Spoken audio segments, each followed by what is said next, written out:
Dear students, इस chapter का हमारा लास्ट टॉपिक है और इसमें हम बात करेंगे सीलिया एंड फ्लजेला के बारे में।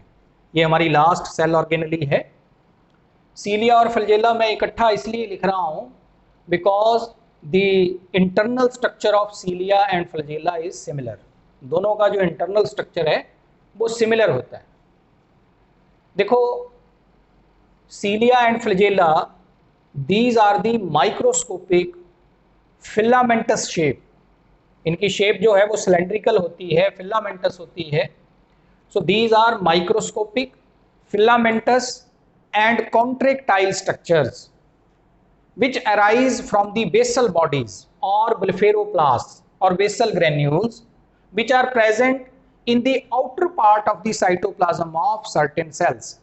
कुछ सेल्स जो हैं यूकैरियोटिक सेल्स की अगर मैं बात करूं तो उनके आउटर साइटोप्लाज्म, जिसको हम एक्टोप्लाज्म बोलते हैं, उस एक्टोप्लाज्म से ये fine cylindrical filamentous contractile structures arise होते हैं जो कि डिफरेंट फंक्शंस परफॉर्म करते हैं, चाहे वो अटैचमेंट का फंक्शन हो, चाहे वो मूवमेंट का फंक्शन हो, तो चाहे लोकोमोशन में हेल्प करें। तो अलग अलग तरह के फंक्शंस परफॉर्म करते हैं ये microscopic filamentous contractile structures which arise from basal granules which are located in the cytoplasm of certain cells. कुछ सेल्स के जो आउटर साइटोप्लाज्म है, जिसको हम एक्टोप्लाज्म बोलते हैं, उसमें ये बेसल बॉडीज नाम के स्ट्रक्चर्स हैं जिनसे ये अराइज होते हैं सीलिया एंड फ्लजेला।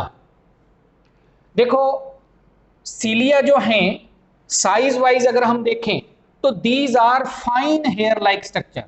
ये एक किस्म के ऐसे फाइन हेयर जैसे स्ट्रक्चर हैं, किसी सेल के सरफेस से ऐसे ये हेयर जैसे यानी फाइन हेयर जैसे स्ट्रक्चर जो हैं वो पैदा हो रहे हैं। जैसे ये मान लो अगर ये कोई सेल है तो सेल का ये आउटर साइटोप्लाज्म जो है उसमें ये ब्लेफेरोप्लास्ट होंगे, तो उन ब्लेफेरोप्लास्ट से ये स्मॉल हेयर जैसी प्रोजेक्शंस जो निकलती हैं इनको हम क्या बोल रहे हैं, सीलिया। तो cilia are fine hair like projections which have length in between 5 to 20 micron metre. इनकी जो लेंथ होती है सीलिया की वो 5 to 20 माइक्रोन मीटर के बीच में लाई करती है। And cilia occur on the body surface of various ciliated protozoans. Ciliated protozoans जैसे पैरामीशियम है, ओपेलाइना है, इस तरह के जो प्रोटोजोन्स हैं उनके बॉडी के ऊपर, ये इंटायर बॉडी के ऊपर जो है fine hair like structure present होते हैं। इसके अलावा कुछ लार्वे, जैसे बाइपिन्नेरिया लार्वा होता है स्टार फिशेस का, इकाइनोटर्बेटा फाइलम के अंदर स्टार फिशेस जो हैं उनकी लार्वल फॉर्म को बाइपिन्नेरिया लार्वा बोलते हैं, तो उसमें प्रेजेंट है सीलिया। इसके अलावा ट्रोकोफोर लार्वा, ट्रोकोफोर लार्वा जो है ये एनिलिड्स में भी है, नेरीज में, नेरीज जिसको सैंड वॉर्म बोलते हैं, तो उसमें यानी पॉलीकीटा क्लास के अंदर ट्रोकोफोर लार्वा होता है, तो उसमें भी सीलिया प्रेजेंट होते हैं। फिर फ्लेम सेल्स या जिनको हम प्रोटोनेफ्रीडिया बोलते हैं, इन प्लैटीहेल्मिन्थ्स यानी कि फ्लैट बॉम्ब्स के अंदर फ्लेम सेल्स नाम के एक्सक्रीटरी ऑर्गन होते हैं, दे आल्सो पोजेस सीलिया। अगर हम ह्यूमन बीइंग के कुछ सेल्स की बात करें तो हमारे सेल्स में, एनिमल सेल्स में अगर हम बात करें तो फिलोपियन ट्यूब्स की अंदर की लाइनिंग जिसमें जाइगोट की मूवमेंट, ओवम की मूवमेंट, उसमें सीलिया रोल प्ले करते हैं। फिर हमारी जो बिंड पाइप है यानी कि ट्रेकिया, उसकी अंदर की लाइनिंग में या उसके सेल्स में सीलिया प्रेजेंट है।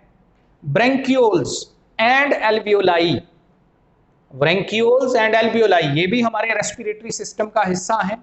एल्वियोलाई जिनके सरफेस पे गैसेस का एक्सचेंज होता है, तो उनकी अंदर की लाइनिंग में भी सिलिएटेड सेल्स होते हैं। फिर किडनी के सेल्स, उनमें भी सीलिया जो हैं वो लोकेटेड होते हैं। तो सीलिया इन सब स्ट्रक्चर्स में, सब सेल्स में प्रेजेंट हैं। तो ये तो आगे उनकी अक्रेंस के बारे में। प्रोकैरियोट्स में ट्रू सीलिया एब्सेंट है।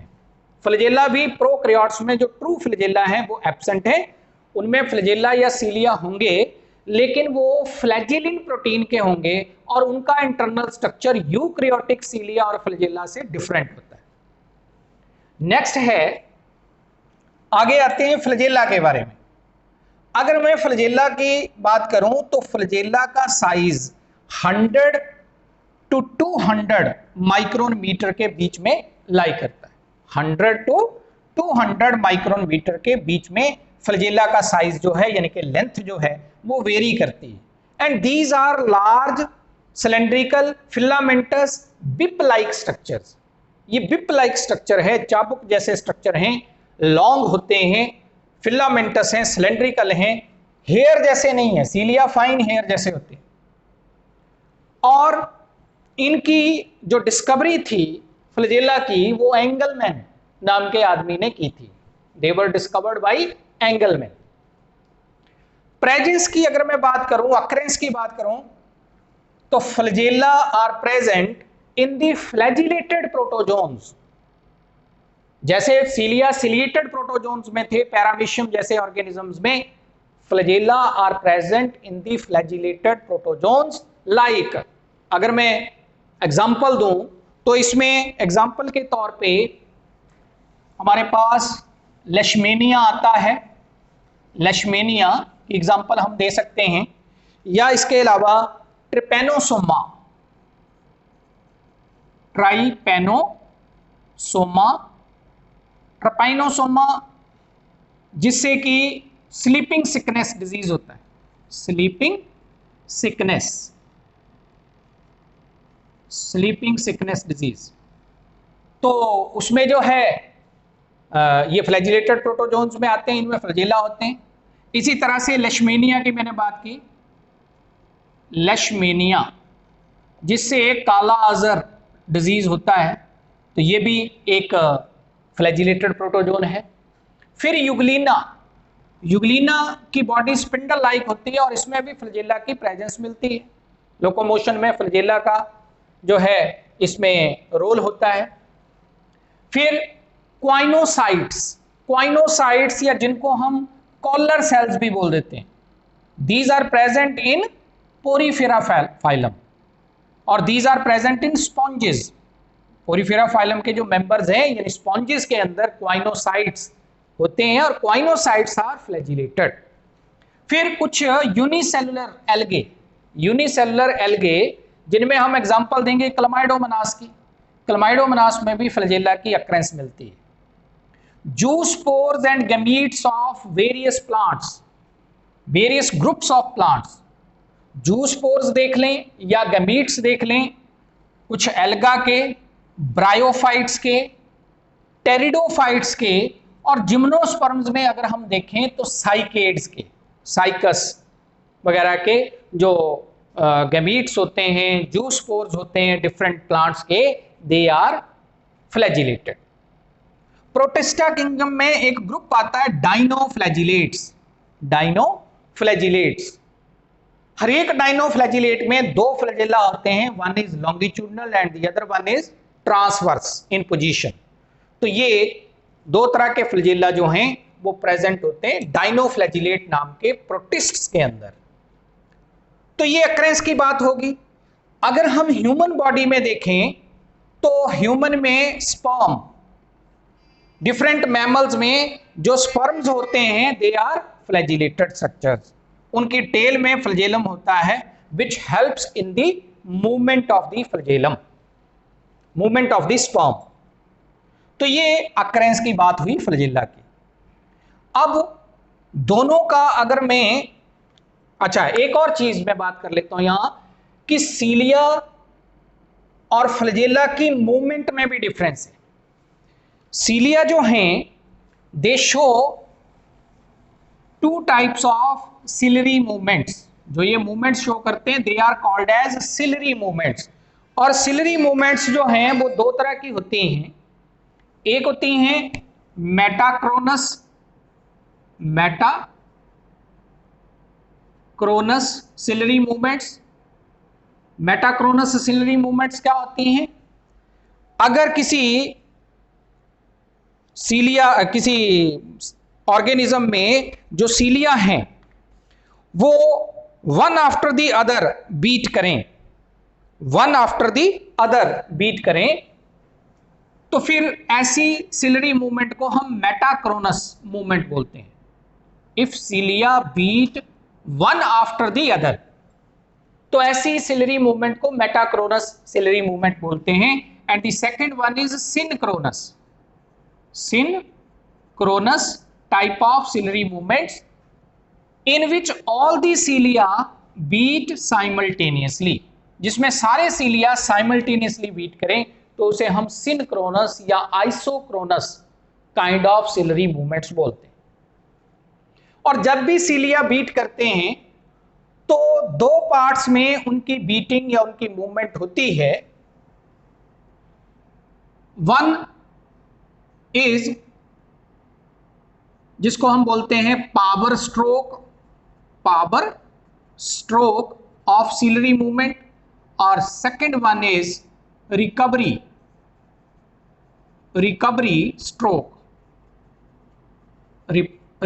Stroke of ciliary movement. देखो पावर स्ट्रोक क्या होता है, पावर स्ट्रोक में सीलिया जो है वो ऑलमोस्ट स्टिफन्ड होता है, स्ट्रेटन्ड होता है, और वो मीडियम को जो है वो मूव करवाता है। In this stroke, power stroke में क्या होता है, cilium becomes stiff and moves against the medium, medium के अगेंस्ट मूव करता है। जो यानी अगर मैं पैरामीशियम की बात करूं, पैरामीशियम वाटर के अंदर प्रेजेंट है, तो वाटर जो है वो उसका मीडियम है। तो सीलिया जो है वो इसकी बॉडी के क्या करेंगे, वो स्टिफ हो जाएंगे, स्ट्रेटन्ड हो जाएंगे, और मीडियम को अपोजिट डायरेक्शन में क्या करेंगे, मूव करवाएंगे। मीडियम को जो है सराउंडिंग में जो मीडियम होगा उसके अगेंस्ट सीलियम जो है वो मूव करेगा। ठीक है, इस तरह से सेल जो है यानी कि वो ऑर्गेनिज्म जो है वो मूव करेगा अपोजिट डायरेक्शन में।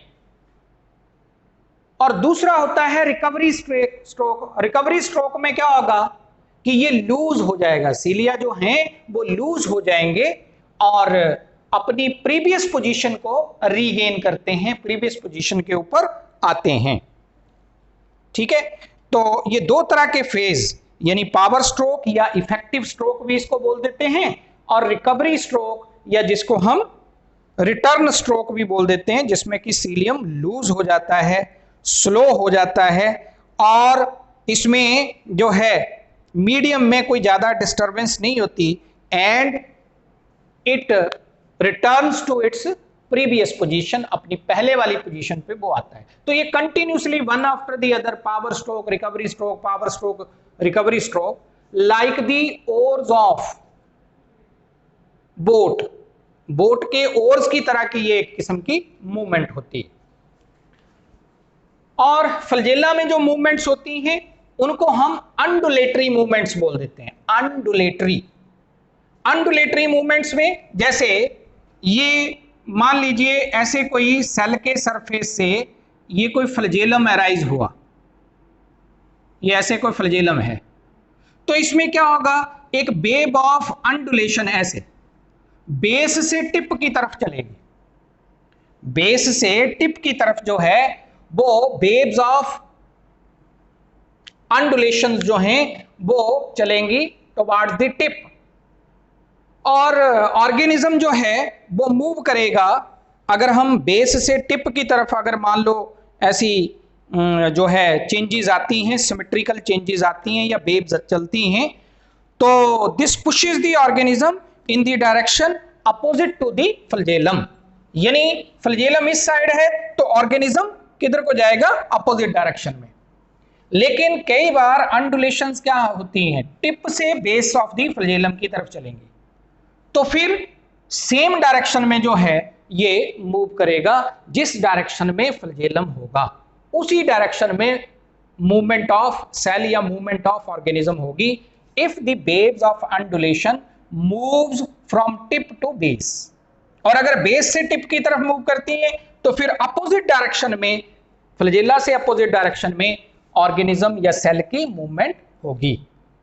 तो इसमें अंडुलेटरी मूवमेंट्स हैं, इसमें सिलरी मूवमेंट्स हैं। सिलरी मूवमेंट्स आगे मेटाक्रोनस मैनर में या सिनक्रोनस मैनर में बीटिंग हो सकती है सीलिया की, और हर एक सिलरी मूवमेंट के दो स्ट्रोक्स होते हैं, power stroke and recovery stroke. Next आते हैं ultra structure of A cilium और फ्लैजेलम। एक सीलिया या फ्लैजेला का अल्ट्रा स्ट्रक्चर एक जैसा ही होता है। एक सीलियम या फ्लैजेलम में, जैसे ये फ्लैजेलम मान लो, ये मैं एक रफ सा बनाया हुआ है कि ये फ्लैजेलम है। देखो फ्लैजेलम या सीलियम के स्ट्रक्चर में मैंने क्या बोला था कि किसी भी सेल के आउटरमोस्ट पोर्शन यानी साइटोप्लाज्म में यहां पे क्या होंगे, बेसल बॉडीज। इन बेसल बॉडीज से सीलियम या फ्लैजेलम जो है वो अराइज होता है। और बेसल बॉडीज जो हैं इनसे नीचे की तरफ कुछ प्रोटीनेशियस ऐसे स्ट्रक्चर्स साइटोप्लाज्म के सेंटर की तरफ जो है वो मूव करते हैं, ये सेल के सेंटर की तरफ प्रोजेक्ट करते हैं। प्रोटीनेशियस माइक्रोफिलामेंटस कुछ प्रोजेक्ट करते हैं toward the centre of the cell. इनको हम नाम क्या दे देते हैं, they are called as rootlets. इनको हम रूटलेट्स बोलते हैं, इनको रूटलेट्स बोलते हैं। और ये पॉइंट्स जो हैं ectoplasm region of the cytoplasm में कुछ सेल स्ट्रक्चर हैं जिनको हम बेसल बॉडीज या ब्लेफेरोप्लास्ट या काइनेटोसोम्स बोल देते हैं, whose structure is similar to the structure of centriole, जो कि हमने लास्ट लेक्चर में पढ़ा था। तो ये बेसल बॉडी नाम के स्ट्रक्चर कहां है, एक्टोप्लाज्म में। फिर इनसे पैदा होते हैं, बेसल बॉडी से नीचे की तरफ तो माइक्रोफिलामेंट्स के बने हुए प्रोजेक्शंस प्रोजेक्ट करती हैं, they are called as rootlets. और इन बेसल बॉडी से ऊपर की तरफ यानी at the level of plasma membrane, at the level of plasma membrane एक स्ट्रक्चर लाई करता है where out of the two subtubules, ये आगे पढ़ेंगे आप, out of the two subtubule A and B only one is visible। ये जो एक प्लेट लाइक स्ट्रक्चर होता है eight the level of the plasma membrane, इसको हम क्या बोल देते हैं, जहां पे दोनों सबटिब्यूल्स में से एक विजिबल होता है, इसको हम क्या बोलते हैं, it is called as basal plate. And the projected portion, cell से बाहर जो लॉन्ग फिलामेंटस सिलेंड्रिकल स्ट्रक्चर हमें नजर आ रहा है, ये सारे को हम क्या बोल देते हैं, it is called as shaft और एक्सोनीम। तो किसी भी सीलियम या फ्लैजेलम के बेसिकली अगर हम अल्ट्रा स्ट्रक्चर देखें तो 4 डिफरेंट रीजन्स होते हैं। 4 डिफरेंट रीजन्स कौन से हैं, सबसे पहले तो एक्टोप्लाज्म में ये बेसल बॉडीज या बेसल ग्रेन्यूल्स, इनसे नीचे की तरफ जो माइक्रोफिलामेंटस प्रोजेक्शंस निकल रही हैं, proteinaceous projections, they are called as rootlets, जो कि इसको फ्लैजेलम को स्ट्रेंथ देते हैं, फिक्सेशन में हेल्प करते हैं। फिर इसके लेवल के ऊपर eight the level of plasma membrane जो एक हॉरिजॉन्टल स्ट्रक्चर है, उसको हम नाम दे रहे हैं बेसल प्लेट।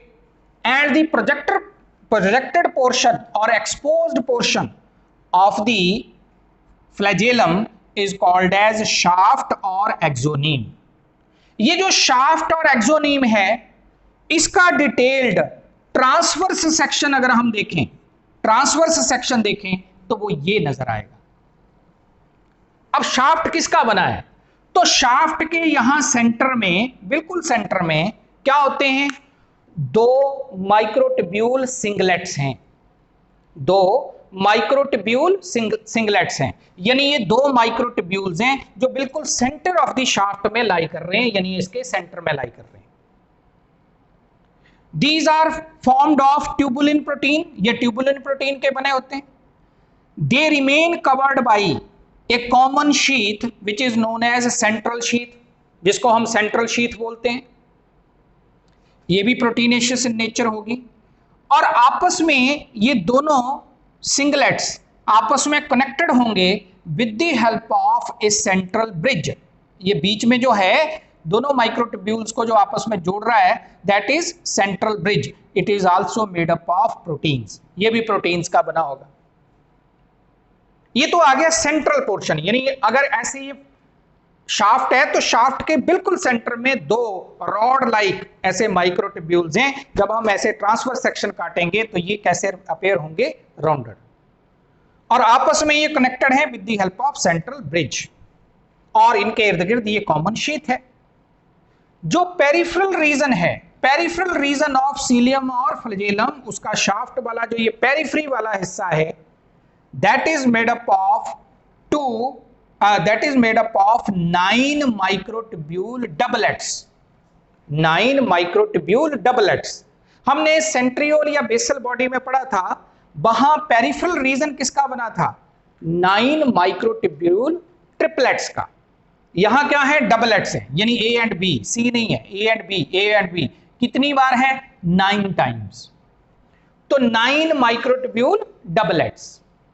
इसमें ईच माइक्रोट्यूब्यूल डबलेट में से जो ए सबट्यूब्यूल है वो स्लाइटली लार्जर होगा as compare to B subtubule, and from each A subtubule of doublet, हर एक डबलेट के ए सबट्यूब्यूल से दो पैदा हो रही हैं क्या, आर्म्स। यानी इसको मैं अगर बड़ा करके बनाऊं तो ये ए सबट्यूब्यूल है, ये बी है, ए से क्या पैदा हो रही हैं, ये ऐसे दो आर्म्स पैदा हो रही हैं। ये जो दो आर्म्स हैं इनमें से आउटर आर्म, इनर आर्म, ऐसे ये दो आर्म्स हैं, and both the arms are made up of a protein which is called as dynein protein. ये डायनिन प्रोटीन की बनी होती है। फिर एक का ए सबट्यूब्यूल नेक्स्ट के, यानी ये नेक्स्ट अगर मैं बात करूं, ये नेक्स्ट है तो नेक्स्ट का ये ए और ये बी, तो इसका ए नेक्स्ट के बी के साथ जुड़ा होता है किसके जरिए, एक ये ऐसे लिंकर के जरिए, एक स्ट्रैंड के जरिए, प्रोटीनेशियस स्ट्रैंड के जरिए, जिसको ए बी यानी इसकी ये आर्म और ये क्या आ गया, लिंकर, जो ए को बी के साथ जुड़ रहा है। तो ईच डबलेट का ए सबट्यूब्यूल जो है that will remain fused with the B subtubule of next with the help of a proteinaceous linker known as AB linker। इसको क्या बोल देते हैं, AB linker। और ये जो AB linker है ये फाइबर किसका बना है, नेक्सिन प्रोटीन का, ये नेक्सिन प्रोटीन का बना है। एंड ईच सबट्यूब्यूल चाहे वो A है या B है, ये किसके बने हैं, तो ये बने हैं ट्यूबुलिन प्रोटीन्स के, ठीक है। नेक्स्ट है फिर 9 ये डबलेट्स हैं, 9 डबलेट में से जो ए नाम का सबट्यूब्यूल है हर एक का, उससे ये सेंट्रल शीथ के साथ जुड़े रहते हैं रेडिएटिंग फाइबर्स। इन रेडिएटिंग फाइबर्स को हम क्या बोलते हैं, spokes. These are called as spokes. तो ये 9 स्पोक्स हो गए। इन 9 स्पोक्स के ऊपर ये क्या है, टुवर्ड्स दी सेंट्रल शीथ, उसके नजदीक क्या होगा, nearby to central sheath, ये थिकनिंग मटेरियल है। These are called as spoke heads. इनको हम स्पोक हेड्स बोलते हैं, ठीक है। ये लगभग 40 टू 45 डिग्री का एंगल बना के ये जो है ए बी सबट्यूब्यूल जो है वो with the matrix of the with the ground substance of the cilium और फ्लैजेलम, ये क्या करते हैं, at an angle of 40 to 45 degree lie करते हैं। ये मैं शाफ्ट की स्ट्रक्चर की बात कर रहा हूं कि उसकी पेरिफेरी जो है वो डबलेट्स की बनी है 9, और सेंटर वाला हिस्सा 2 सिंगलेट्स का बना है। इसलिए हम अरेंजमेंट को सीलियम या फ्लैजेलम में क्या बोलते हैं, 9+2 अरेंजमेंट। यानी there are 9 doublets in the periphery and 2 singlets in the center of the cilium or flagellum। जबकि हमने सेंट्रियोल में क्या पढ़ा था, 9+0 अरेंजमेंट। 9 ट्रिपलेट्स थे पेरिफेरी में और सेंटर में हब था, यानी कि कोई माइक्रोट्यूब्यूल नहीं था, इसलिए 9 + 0। अब एक और चीज जो एक्स्ट्रा है वो क्या है कि आउटसाइड दीज 9 डबलेट्स, ये पेरिफेरल डबलेट्स जो हैं 9, इनके बाहर जो है वो डबल मेम्ब्रेन होगी, डबल मेम्ब्रेन होगी, ये शाफ्ट की डबल मेम्ब्रेन जो कि प्लाज्मा मेम्ब्रेन के साथ यहां पे क्या होती है, कंटिन्यूस होती है। यहां प्लाज्मा मेम्ब्रेन के साथ ये कंटिन्यूस होगी, plasma membrane of the cell के साथ। तो फ्रॉम आउटसाइड ईच सीलियम और flagellum is covered by double membrane, यानी ये मेम्ब्रेन बाउंडेड सेल ऑर्गेनेली है, unlike the centriole and basal body. उनमें मेम्ब्रेन नहीं होती थी, 9 ट्रिपलेट्स जो होते थे वो पेरिफेरल रीजन बनाते थे। तो ये इसके स्ट्रक्चर की हमने बात की। अब है, जल्दी से बता दूं इनके फंक्शन। सीलिया और फ्लैजेला के अगर हम फंक्शंस की बात करें तो जिस भी पार्ट में, जिस भी सेल के सरफेस के ऊपर सीलिया एंड फ्लैजेला प्रेजेंट होते हैं, या तो उनकी अटैचमेंट में या मूवमेंट ऑफ सब्सटेंसेस में ये रोल प्ले करते हैं। जैसा मैंने पहले बोला था कि इन केस ऑफ ओविडक्ट्स, अब अगर मैं इसको इस तरीके से ले लूं कि हमने इनकी अक्रेंस कहां पड़ी थी, तो पैरामीशियम के केस में सीलिया जो हैं वो मूवमेंट ऑफ पैरामीशियम में रोल प्ले करते हैं, लोकोमोशन में रोल प्ले करते हैं। ऐसे ही सीलिया हमारे रेस्पिरेटरी ट्रैक्ट के अंदर हैं, तो वहां पे वो डस्ट पार्टिकल्स जो हैं उनकी एंट्री या अनवांटेड मटेरियल की एंट्री को जो है वो चेक करते हैं।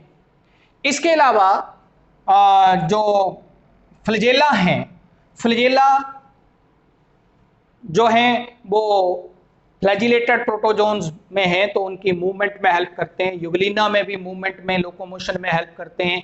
क्लमाइडोमोनास में भी मूवमेंट, लोकोमोशन में हेल्प करते हैं। गैमीट्स में जब होते हैं तो गैमीट्स की मूवमेंट यानी स्पर्म की movement toward the egg with the help of its tail flagellum, जो टेल में फ्लैजेलम होता है उसकी हेल्प से मूवमेंट होती है उसकी। सिमिलरली सीलिया ओविडक्ट के अंदर है, यानी फिलोपियन ट्यूब के अंदर है, तो अगर अनफर्टिलाइज्ड एग की हम बात करें, यानी फर्टिलाइजेशन नहीं होती, तो ओवम की मूवमेंट में सीलिया फिलोपियन ट्यूब के हेल्प करते हैं। अगर फर्टिलाइजेशन हो जाती है then the movement of zygote towards the uterus, तो जाइगोट की मूवमेंट या ओवम की मूवमेंट इसमें रोल प्ले कर रहे हैं cilia of the Fallopian tube. तो ये जिस भी हिस्से में होंगे उस पार्ट की मूवमेंट में बेसिकली रोल प्ले करते हैं। क्वाइनोसाइटिक सेल्स ऑफ स्पॉन्जेस में, तो उसमें फूड पार्टिकल्स की या फूड की मूवमेंट में हेल्प कर रहे हैं। नेरिस यानी सैंड बॉम्ब में अगर हम बात करें तो वहां पे भी ये लोकोमोशन में हेल्प करते हैं। तो ऐसे अलग अलग तरह के सीलिया और फ्लैजेला के मूवमेंट, अटैचमेंट, लोकोमोशन और फूड गैदरिंग, इस तरह से ये अलग अलग तरह के फंक्शन जो हैं वो सीलिया और फ्लैजेला के होते हैं। Thank you very much.